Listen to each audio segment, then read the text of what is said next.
Well, welcome to The Journey. I am Kevin Polky. I'm the host of The Journey. And today we have a special guest with us, Jackie Kirchner.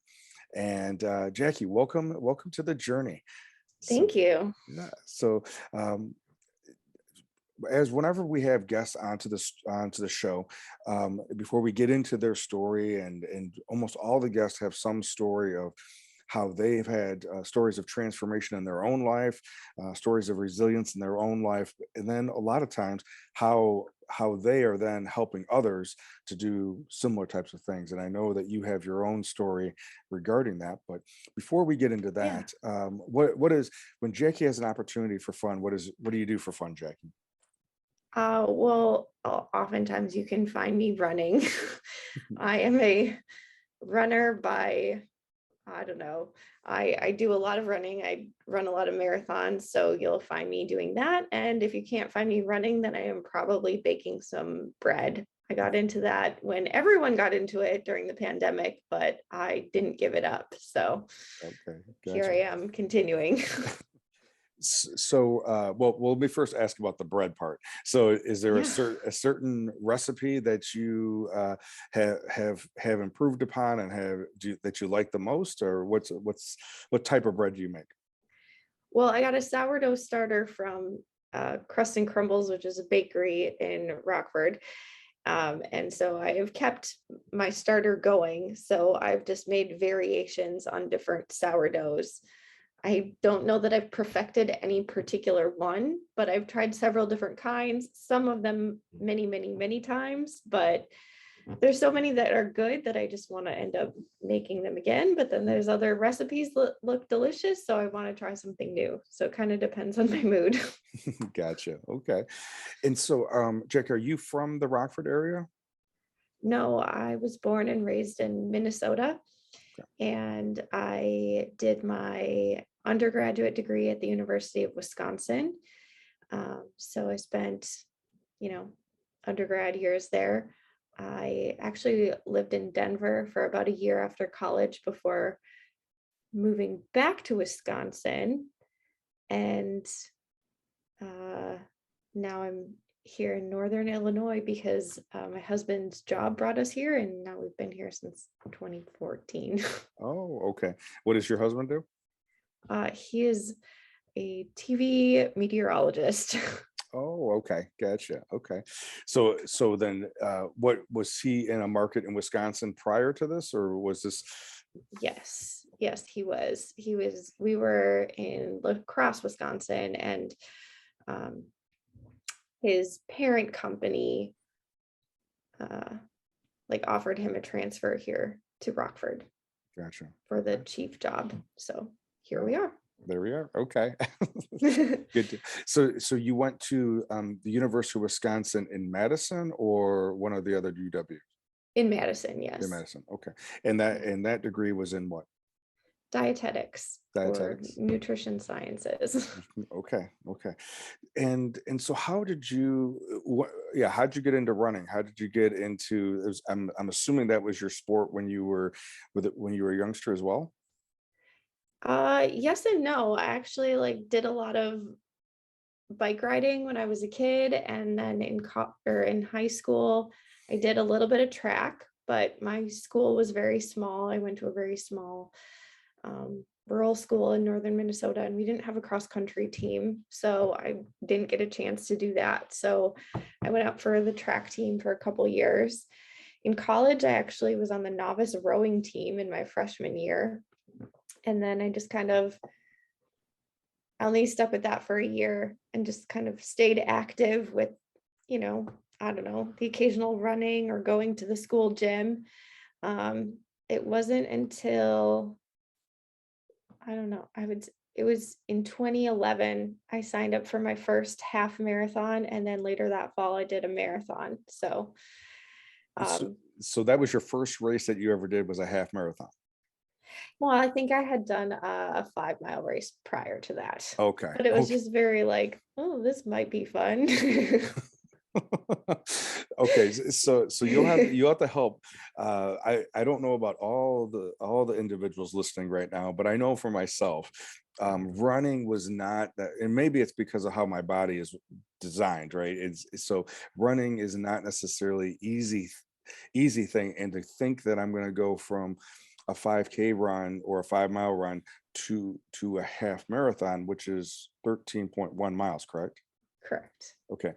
That seems to be pretty intimidating. So how what was it about running that allowed you to go, "Oh yeah, it's only 13 miles, no big deal." Well, I can't say it was always that sort of mindset. Okay. I started training for it and I knew I'd wanted to do it. Um, my husband was training for it, and at the time we were just dating. So he wanted to do it. He had done one. And I was like, well, I could do that too. So I decided to sign up for it. And so we have this training plan. I mean, you don't just one day wake up and decide to run 13 miles if you've never done it before. I think we followed like a 16 or maybe even 20-week training plan to get ready for it. And it was a big deal. It was like um, my first big race and Mhm. one of his first. It wasn't his first, I think maybe his third. But anyway, I remember 2 or 3 weeks prior to the race, I kind of broke down. I was like, how am I supposed to finish this? I had had not such a great training run and, um, some self doubt crept in, but Mhm. I still finished the training run and race day came and I got it done. So maybe for people who are non long distance runners, and maybe share a little bit about what does the training regiment, the 16 weeks or the 20 weeks getting ready for an event like a half marathon, how does that, maybe you kind of walk us through how does that actually prepare us? It must be not only physically but also mentally. Oh, definitely. Both for sure.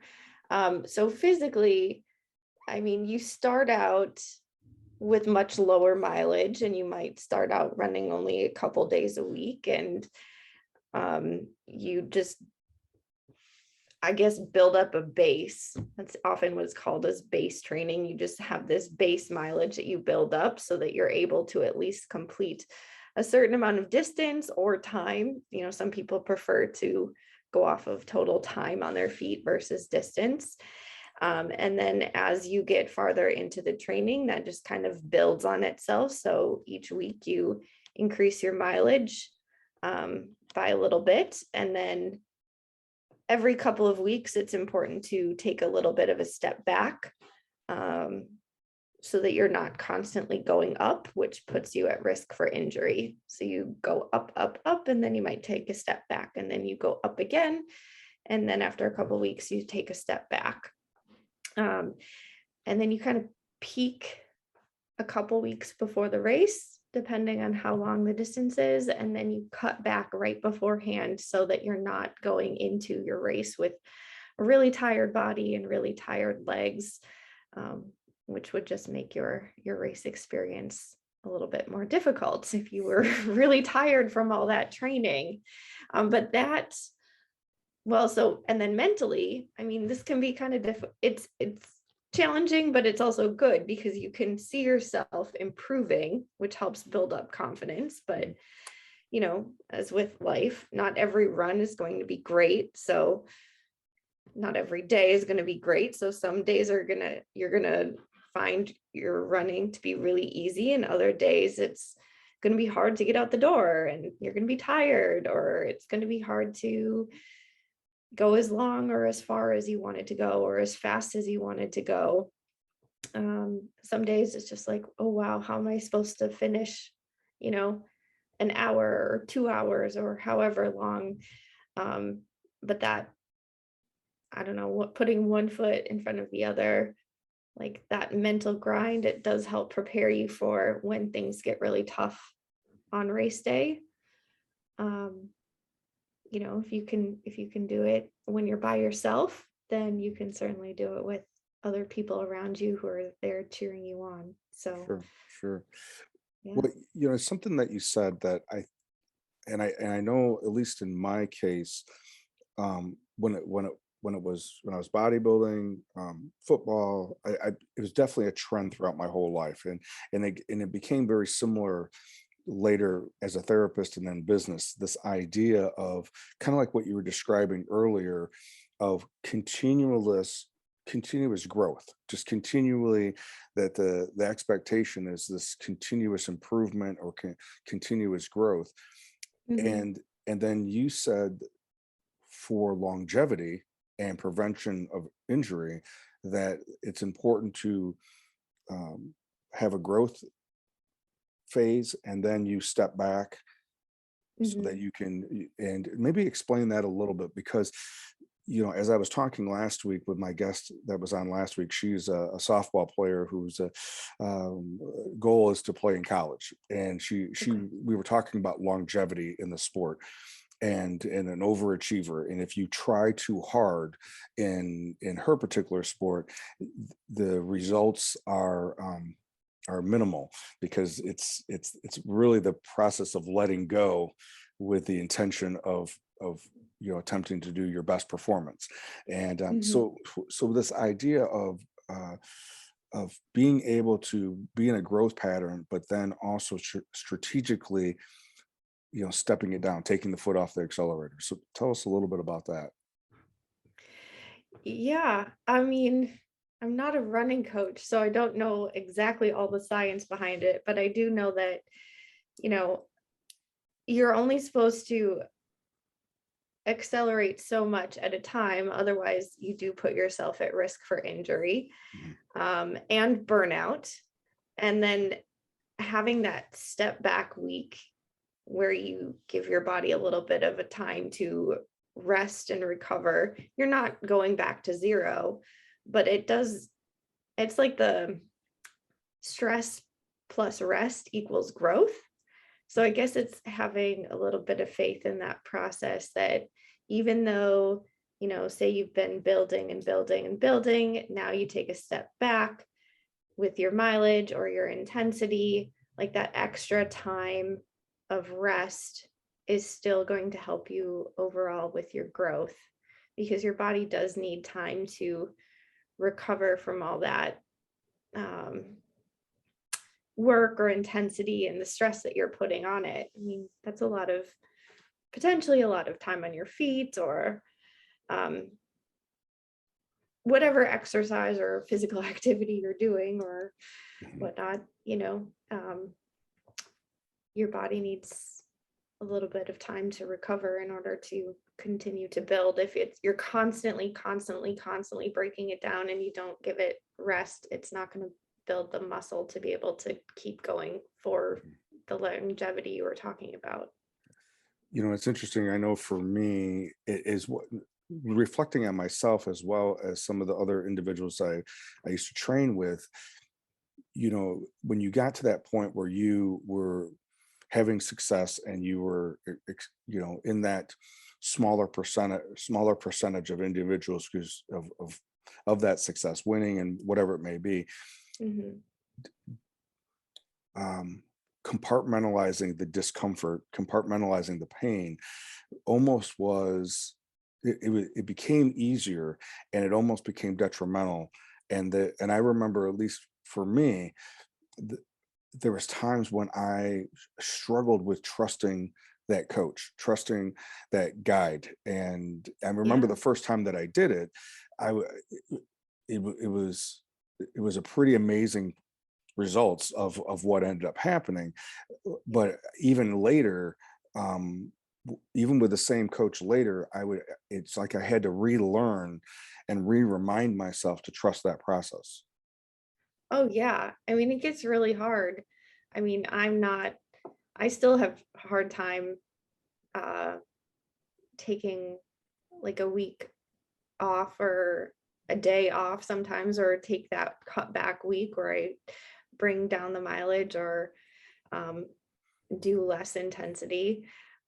I mean, I feel better when I do, but in the moment, it is really hard, especially when I think society teaches us to, beat yesterday, or there's mantras like never miss a Monday or um, workout Wednesday, all these kinds of things that we're kind of taught that we should keep going and do better than we did yesterday and go farther, go faster, Mhm. whatever. So trusting that sometimes we can go farther and faster if we take a day off. I mean, that can be really difficult for Mm. sure. Yeah. And so, and I know you had, when we met a couple weeks ago, a big part of your aspect of contributing to runners is really helping them with the nutrition piece. This is correct. Yes. So tell me, yeah, how did that all come about for? I mean, obviously it sounds like that was what your degree was in Yeah. as a bachelor's degree, but tell me how that um, became your Jackie's thing, of that there was some definite benefit of looking at the nutritional aspect to help um, runners and just athletes in general. Um, well, I would say like as my own running got more serious, um, well, I guess, I ran my first marathon in 2011 and then I didn't run another one until 2016. But then ever since then, I've been pretty serious. So, even though I had a degree in nutrition and worked as a dietitian, I didn't know a lot about sports nutrition. I mean, I knew enough of the basics, but I certainly wasn't an expert. Um, but as I got more into it, I learned how and really saw and experienced how what I ate would affect me while I was running, or how I felt when I was running, or how good I felt afterwards, or even, later in the day. Um, I'm a morning runner. Not everyone is, but, if I ran first thing in the morning and I didn't eat a snack or a breakfast right away, how I would feel later in the day, I would start to see how that really began to affect me. I apologize for my dog in the It's okay. background. And then I helped my husband a little bit with his fueling strategies as, we got more serious into running together. And then I did my graduate degree online. And I was very into uh, clinical nutrition at the time, and more nutrition support, hospital type stuff. But yet still seeing like more interest in the sports field at the Okay. same time. Um, so when I finished my graduate degree, which was also in nutrition sciences, I thought to myself, I'm really enjoying running, and I think it would be kind of fun to work with other runners. Um, so that just kind of built from there, I guess. Like at first I saw I experienced it myself and I helped my husband. And then I thought, well, it might be kind of fun to help some other um, local athletes. So I got involved with one of the running stores, and I did a couple of nutrition presentations, and then I helped a couple of people and started doing more research and reading more books, and it just kind of blossomed from there. Okay.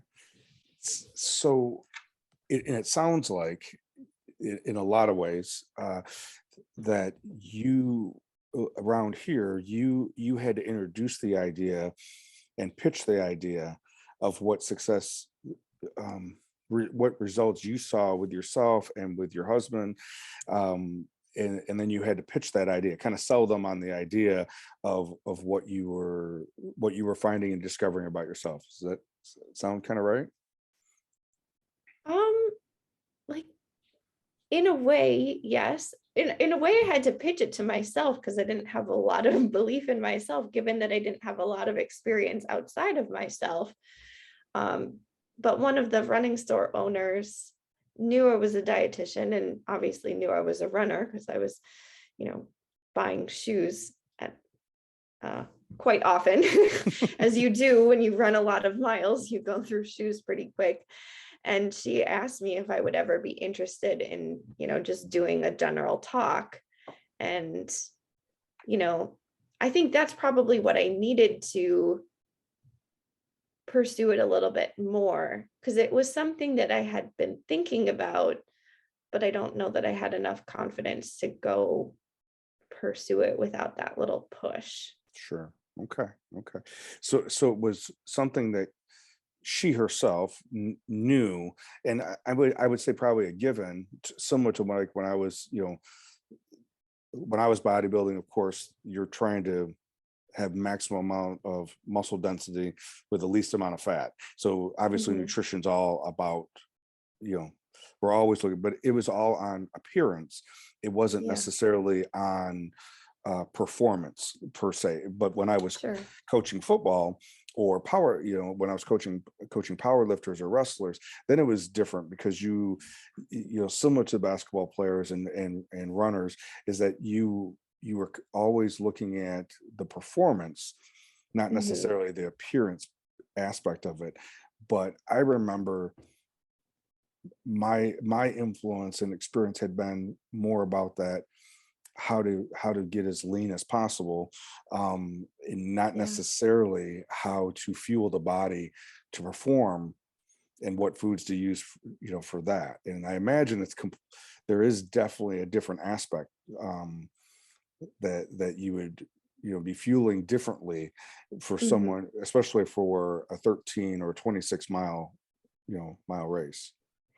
Yes. Well, this brings up a real good point, because to fuel for a performance like that, where, for many people, a marathon is going to take you 3, 4, 5, 6 hours, right? Like, that's a lot of time on your feet. And if you don't fuel correctly, if you don't hydrate correctly, that can absolutely make a difference. I mean, it can make or break your performance. And for a lot of people, stomach cramps, muscle cramps, all kinds of terrible side effects can come about if you don't get the nutrition, hydration piece correct.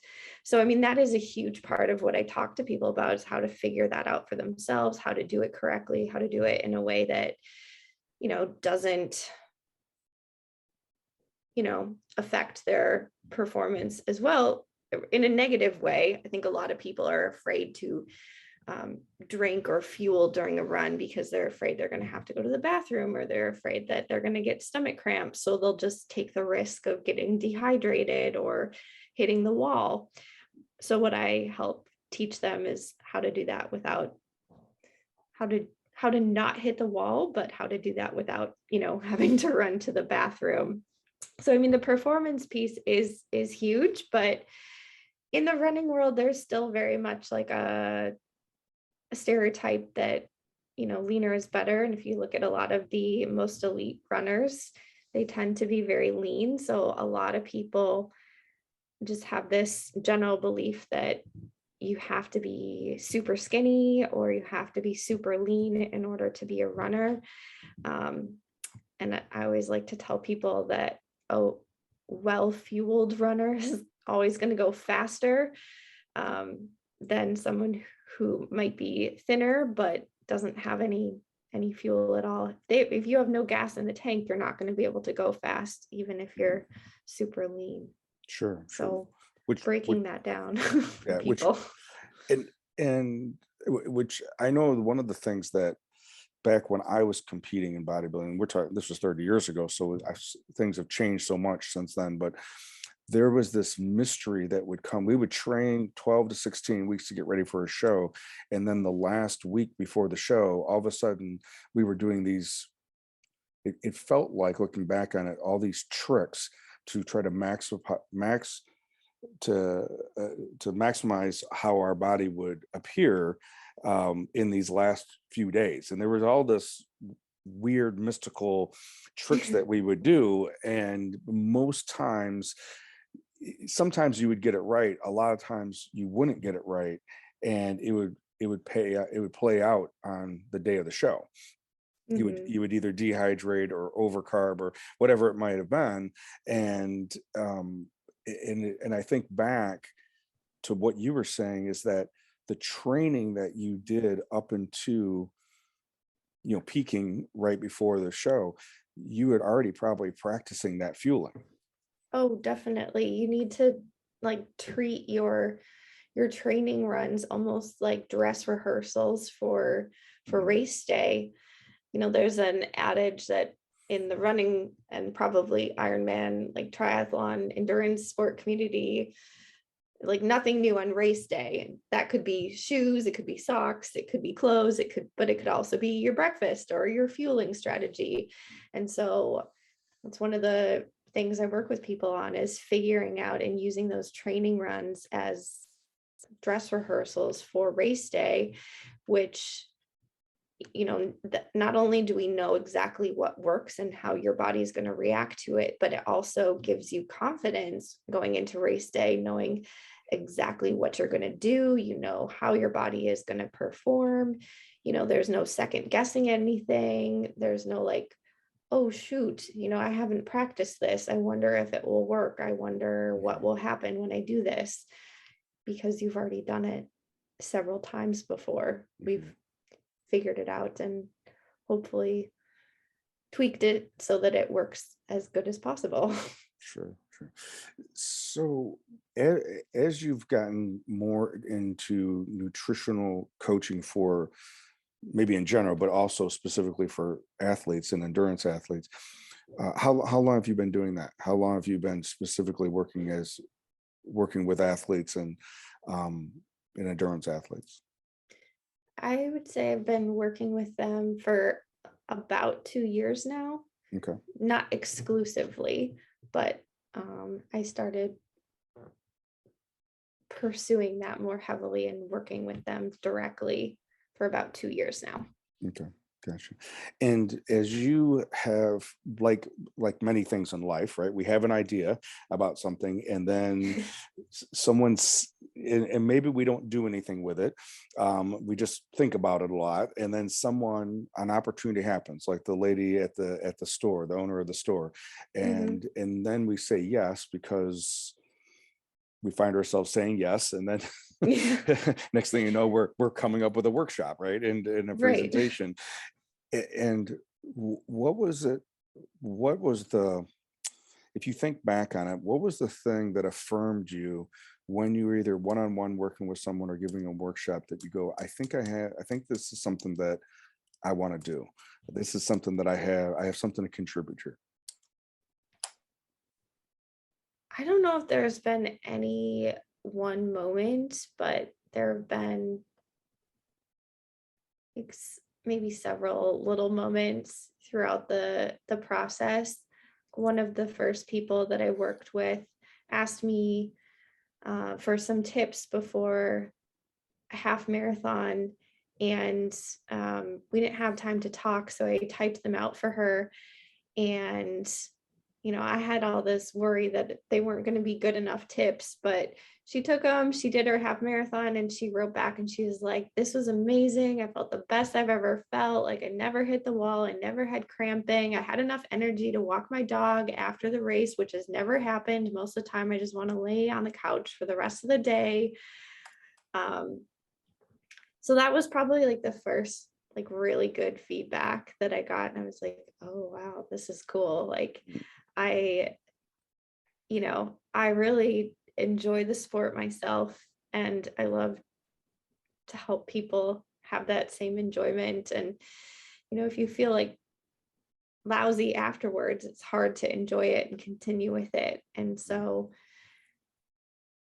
I don't know, it was just really rewarding to see that not only did it make a difference, but like she enjoyed the process so much as well.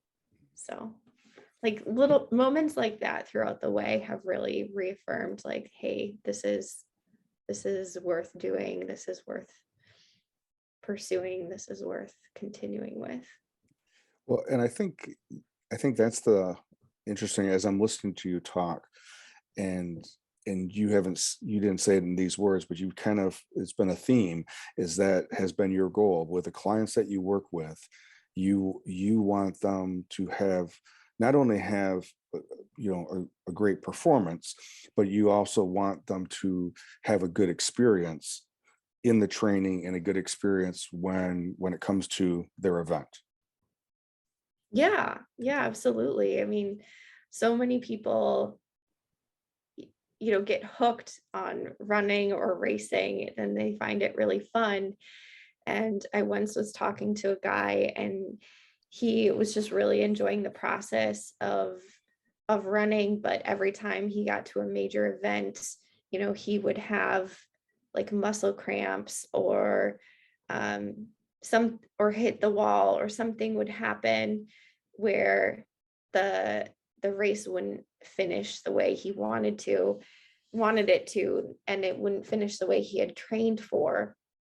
And um, he was really afraid that he would lose that love of the sport if that continued. So,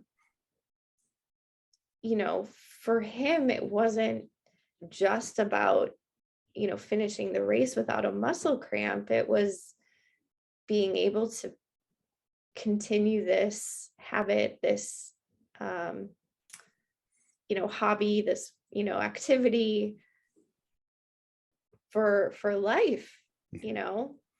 And so that was really special to like help him through that Mhm. process. Well, and I kind of going back to our earlier part of our discussion is, just as you had to learn to trust that process of training, ramping things up, and then backing off, s- Hmm. you are inviting people to trust the process about your experiences and how you and the science behind how you fuel for these events. And so you're inviting them Yeah. to also trust the process. And granted, it's also, they're going to experience it before game day. They're going to Yeah. be, you're it's not going to just wait for the day of the race. They're going to be they should be experiencing all the way up to that day. Yes. Yes. We will be working on it the whole way so that come come time for competition, we're ready to rock and roll. Sure. So let me ask you this, and then I want you to tell us a little bit about how we can get in contact with you. But running is one of those things that if we can do it, if you can do it well, and not only the training part of it, but then also the nutrition and the recovery aspect of it, technically you could do it your entire life. Yeah. And so unlike some activities like that we see on TV, like certain professional sports like football or basketball, where we know that there's that things, as we get older, some of that quickness and speed isn't there, and Mhm. and that is just an element that happens regarding age versus a younger athlete. but Yeah. with but with running, in a lot of ways, you're competing with yourself and Yep. competing with your own times, and your own previous performance and your own goals. But I would think the long-term goal would be doing this for a lifetime, doing this for not just for an event, but for a longer period of time. And so Yeah. how does nutrition tie into that piece of it? Well, when I work with people, let me talk about this the way I work with people. I like to work on, I guess, what we'll call three pillars. The eating, like everyday eating piece of it, eating, running, and then thriving. So with the everyday eating, I mean, this is kind of what you're talking about. This is very foundational piece. Like the way that you eat every day is going to have a massive impact on your performance, besides just what you have for breakfast the morning of a race, or how you carb load, or how many ounces of water or sports drink you take during a run. That definitely makes a difference in how well you run and perform. But, if you're not eating well on a daily basis, if you don't have a good foundation, if you're, you know, skipping meals, or if 95% of the food that you eat comes from like a drive-through or a vending machine, like we could absolutely perfect all the performance aspects, but you're still not going to run as well as you would if you had those good foundational everyday eating habits. So whether someone wants to, you know, get a Boston qualifier time or finish their first marathon, or if they never want to actually race, like I'm still going to spend a lot of time talking to them about their everyday foundational eating habits. So that is like a huge, a huge piece of what I work with people on, is that everyday eating. And then of course, we've kind of talked about the running or the performance aspect part. And then briefly, I guess I've mentioned, but haven't talked about it this way, the thrive portion, that thrive pillar is um, like having a good relationship with food, and kind of like what you were talking about with all the tricks people would do right before performance.